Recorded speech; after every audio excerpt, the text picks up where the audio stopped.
एक मुलाकात ऐसी शख्सियतों के साथ जिन्होंने दिया है अपने जीवन को एक नया मुकाम।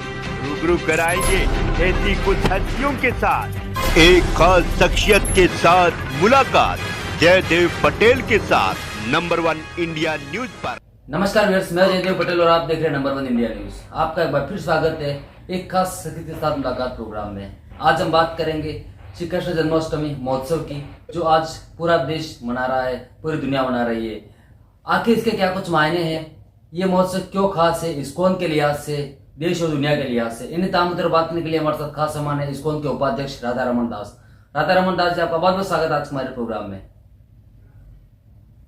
हरे कृष्णा जी, जय श्री कृष्णा जी। राधा रमन दास जी, आपसे मेरा पहला सवाल है कि श्री कृष्ण जन्माष्टमी का महोत्सव आज देश नहीं पूरी दुनिया मना रही है। आखिर इसके क्या महत्व है, ये किस लिहाज से खास है, इस्कॉन के लिहाज से और दुनिया और देश के लिहाज से? भगवान श्री कृष्ण 5251 वर्ष पूर्व मथुरा में उनका आविर्भाव हुआ था, और आज हम देखते हैं कि पूरे विश्व में कृष्ण भक्त हैं। देशी के मतलब भारतीय क्या विदेशी क्या, हमारे जैसे इस्कॉन के रशिया में ही 150 मंदिर है, अमेरिका में 100 मंदिर है, इस तरह पूरे विश्व में इस्कॉन के 800 मंदिर है, और वहां पर करोड़ों की संख्या में विदेशी हैं जो भगवान कृष्ण के रंग में रंगे हुए हैं। हम जानते हैं कि भगवत गीता भगवान कृष्ण ने बोला था महाभारत युद्ध के पहले, और उस भगवत गीता को पूरे विश्व में पढ़ा जाता है। बड़े बड़े जैसे साइंटिस्ट है वो भी पढ़ते थे। ओपेनहाइमर करके जिन्होंने एटम बम का आविष्कार किया था, वो भी जब बम उनका एक्सप्लोड हुआ तो हमें पता है कि वो भगवत गीता का श्लोक याद कर रहे थे, जिसमें भगवान कृष्ण बताते हैं कि मैं सूर्य के प्रकाशमय हूँ, उनका जो तेज है।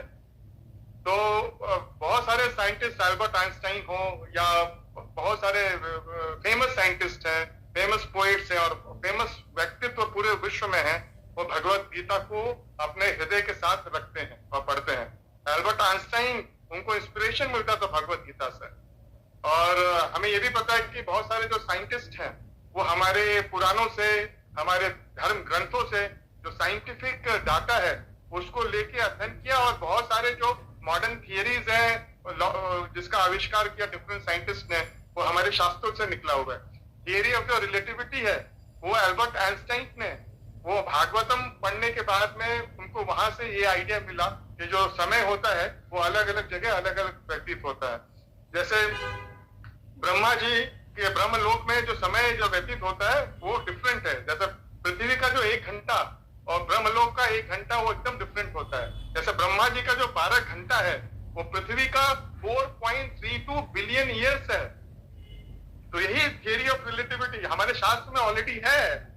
वो उसको अध्ययन करके डिफरेंट साइंटिस्ट लोग इसीलिए वो आश्चर्यचकित रह गए कि किस तरह एक जो पुराण है और वैदिक जो लिटरेचर है उसमें इतना एडवांस ज्ञान है। हमें पता है कि जो पृथ्वी और सूर्य के बीच में जो दूरी है या चंद्रमा और पृथ्वी के बीच में दूरी है, इसका सही आकलन हमारे शास्त्रों में मिलता है जी।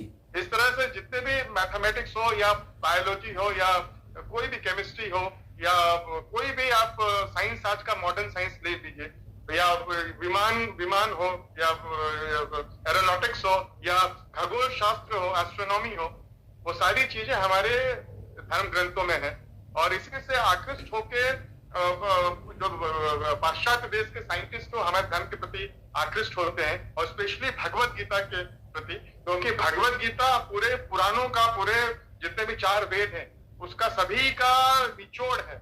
भगवान कृष्ण ने 700 श्लोकों में और 18 अध्याय में भगवत गीता में उन्होंने पूरे जितने भी हमारे सनातन धर्म के स्क्रिप्चर है उसको निचोड़ कर प्रस्तुत किया है। क्योंकि भगवान कृष्ण जानते थे कि अभी द्वापर युग के बाद कलयुग शुरू होने वाला है, और कलयुग में लोग इतने व्यस्त रहेंगे, इतने परेशान रहेंगे कि उनको इतना अध्ययन करने का समय नहीं रहेगा।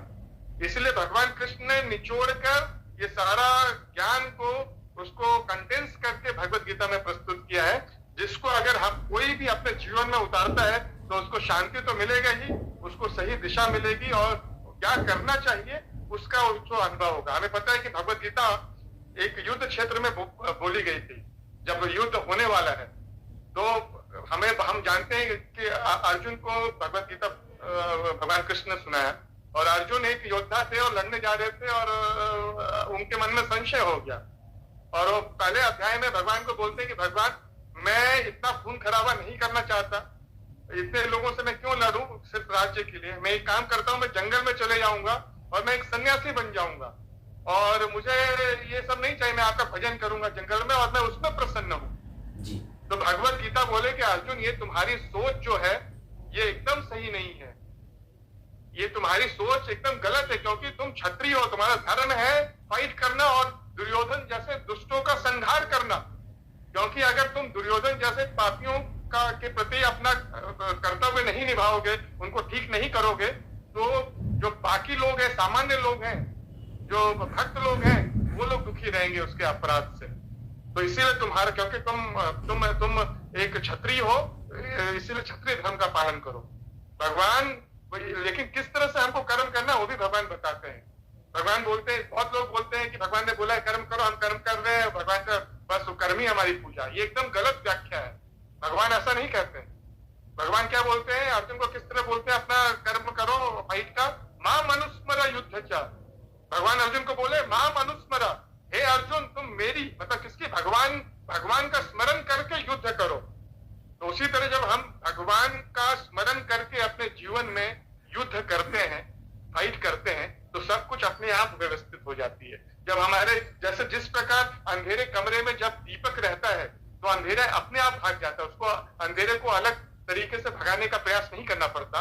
उसी तरह भगवान जब हमारे जीवन में रहते हैं, हमारे मार्गदर्शक रहते हैं, तो हमें कोई कंफ्यूजन नहीं रहता और हम जानते हैं कि हमारा धर्म क्या है, कब हमको लड़ना है, कब हमको क्या करना है जी।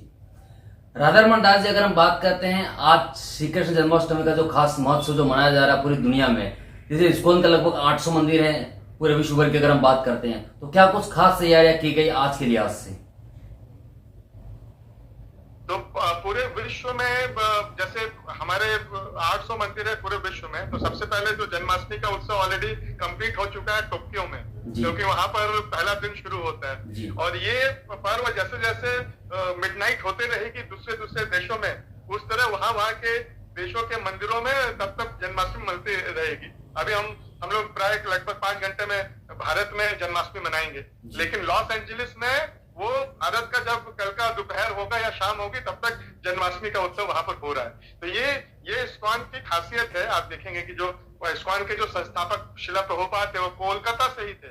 कोलकाता से वो 70 वर्ष की आयु में अमेरिका गए और उन्होंने इस्कॉन की स्थापना की। आप देख सकते हैं कि इस्कॉन के माध्यम से पूरे विश्व में एक क्रांति, जो भगवान कृष्ण की जो क्रांति है वो फैल गई। आपको आश्चर्य होगा कि जो विदेशी लोग हैं वो पूरा प्योर वेजिटेरियन हो गए, वो प्याज लहसुन भी नहीं खाते हैं, चाय कॉफी तक नहीं पीते हैं और बहुत ही नियम को फॉलो करते हैं। वहीं दूसरी तरफ हम देखते हैं कि भारत में जो लोग हैं, हम अपनी ही संस्कृति से दूर जा रहे हैं, विपरीत जा रहे हैं और हमसे ज्यादा आगे, एक कदम आगे बढ़ के विदेशी लोग हमारे धर्म का पालन करते हैं। मैं भी खुद एमटेक हूँ, मैकेनिकल इंजीनियर हूँ, तो मैं जब विदेश में पढ़ता था तो वहां पर मैं इस्कॉन मंदिर जाना शुरू किया तो मेरे को देख के आश्चर्य हुआ कि ये विदेशी लोग कितने सिंसियरली धोती कुर्ता और साड़ी पहन के विदेशों में अपना जो भी काम कर रहे हैं, कार्य कर रहे हैं और भक्ति कर रहे हैं। जबकि आज हम भारत में देखेंगे सभी पैंट पहनते हैं, शर्ट पहनते हैं, हमने अपने परिधान को भी छोड़ दिया, त्याग दिया है। तो ये जो रियल क्रांति जब होगा, जब हम लोग सनातनी जो वैल्यू है, अपना धोती, अपना कुर्ता, अपना साड़ी, अपना कल्चर, अपना खान पान, अपनी पुस्तकें, अपना धर्म, उसको हम लोग धारण करके चलेंगे, तब रियल सनातन धर्म की क्रांति है। आप देखेंगे कि किसी दूसरे धर्म के लोग हैं, वो कभी भी शर्म नहीं करते, वो अपने धर्म का जो पहनावा होता है पहन के जाते हैं। लेकिन हम भारतीय लोग इंस्टाग्राम कल्चर के आने के बाद में और ज्यादा भ्रमित हो रहे हैं। बॉलीवुड के ब्रेन वॉश के बाद जो वेब सीरीज के नेटफ्लिक्स और प्राइम वीडियो के माध्यम से जो हमारे यूथ का ब्रेन वॉश हो रहा है, वो बहुत ही खतरनाक है, बहुत ही भयानक है। अभी भी समय है कि हम सबको जागना पड़ेगा, नहीं तो बांग्लादेश भारत में होने वाला है। अभी स्थिति बांग्लादेश की जो आग है वो भारत में ऑलरेडी बहुत सारे इलाकों में शुरू हो गई है। हमने सुना कि बांग्लादेश में हमारे भाई बहन मर रहे हैं, लेकिन कुछ भारत में भी ऐसे इलाके हैं जहां से खबर आ रही है कि वहां के वे लोग बोल रहे हैं कि हम लोग बांग्लादेश का हाल कर देंगे। हिंदुओं को बोला जा रहा है कि हम बांग्लादेश का हाल कर देंगे। तो ये धमकियां ऑलरेडी भारत में मिलने शुरू हो गई है। अगर हम भगवत गीता नहीं पढ़ेंगे, भगवान के आदर्शों के ऊपर नहीं चलेंगे, भगवान जैसे दुष्ट के प्रति अगर खड़े नहीं होंगे, तो हमारा अस्तित्व के ऊपर में बहुत बड़ा संकट है। हम लोग बहुत आसानी से बोल देते हैं कि सनातन धर्म को कोई नहीं मिटा सकता, लेकिन ऐसा हो गया है कि अफगानिस्तान 200 वर्ष पहले भारत का हिस्सा था, भारत संस्कृति का हिस्सा था। पाकिस्तान और बांग्लादेश एक झटके में, रात्रि के एक झटके में 33% हमारी भूमि चली गई पाकिस्तान और बांग्लादेश के साथ में। इसी तरह अगर हम लोग सोते रहेंगे तो भारत के टुकड़े होने में समय नहीं है। और हम देख रहे हैं कि किस तरह बहुत सारे लोग, बाहर की शक्तियां वो चाहती हैं भारत को खंडित करना, वो चाहती है कि भारत के लोग जो हैं वो अपने ही धर्म से विमुख हो जाए, क्योंकि इसमें सारी विदेशी कंपनियों का सबका फायदा है। भारतीय लोग अपनी संस्कृति को छोड़ेंगे तो अमेरिकन म्यूजिक हम लोग सुनेंगे, अमेरिकन कपड़े हम पहनेंगे और कोरियन कल्चर हम सुनेंगे, कोरियन वेब सीरीज हम देखेंगे, तो क्या होगा, भारत का गला घोटने में इनको फायदा है। इसीलिए अभी समय है कि हम भारतीयों को वापस अपने धर्म का झंडा जो है पकड़ के वो उठाना चाहिए। और क्योंकि आज जन्माष्टमी है, तो इससे अच्छा कोई और दिन नहीं होता है जिसमें हम भगवान कृष्ण को अपने जीवन में बुलाएं, भगवत गीता का अध्ययन करें और अर्जुन बने। वो अर्जुन जिसको जंगल में भागने से भगवान ने रोका और कहा कि युद्ध करो, जहां पर दुष्ट है वहां पर उससे युद्ध करो, मुंह छुपा के भागो मत, अन्याय के खिलाफ खड़े हो और फाइट करो। जी, राधा रमन दास जी, आपसे मेरा एक आखिरी सवाल है, और ये सवाल ही मेरा इससे जुड़ा हुआ है कि आज जन्माष्टमी के पावन मौके पर उत्तर प्रदेश के मुख्यमंत्री योगी आदित्यनाथ जी ने हिंदुओं को आगाह करते हुए बयान दिया कि हम बटेंगे तो कटेंगे। आखिर इसके क्या मायने आप देखते हैं? वो एकदम सही बात कहे योगी जी, एकदम सही बात उन्होंने कहा। हम बटेंगे नहीं, हम बटे हुए हैं और कट रहे हैं, बटना बाकी नहीं है। अभी एक ही हम लोग चीज कर सकते हैं कि हमको जुड़ना है, जुड़ो नहीं तो ऐसे एक कट के मरेंगे। अगर हम सोशल मीडिया में, एटलीस्ट सोशल मीडिया आने के बाद में हम लोग को दिखता है क्या हो रहा है। बांग्लादेश से ऐसा वीडियो है जिसको हम लोग शेयर भी नहीं कर सकते हैं। भारत में भी वो स्थिति हो गई है, कुत्तों की तरह हमको मार के फेंका जा रहा है, और उस वीडियो को अगर शेयर करेंगे तो हमारा अकाउंट बंद हो जाएगा। तो ना तो हमको हमारा जो ऊपर में अत्याचार हो रहा है उसको भी आप स्वच्छंदता से आप प्रस्तुत नहीं कर सकते, ना तो मीडिया दिखाएगी ना तो कुछ दिखाएगी। लेकिन जब तलवार हमारे सर के ऊपर में आ जाएगी तब क्या सोचने से, पछताने से फायदा होगा।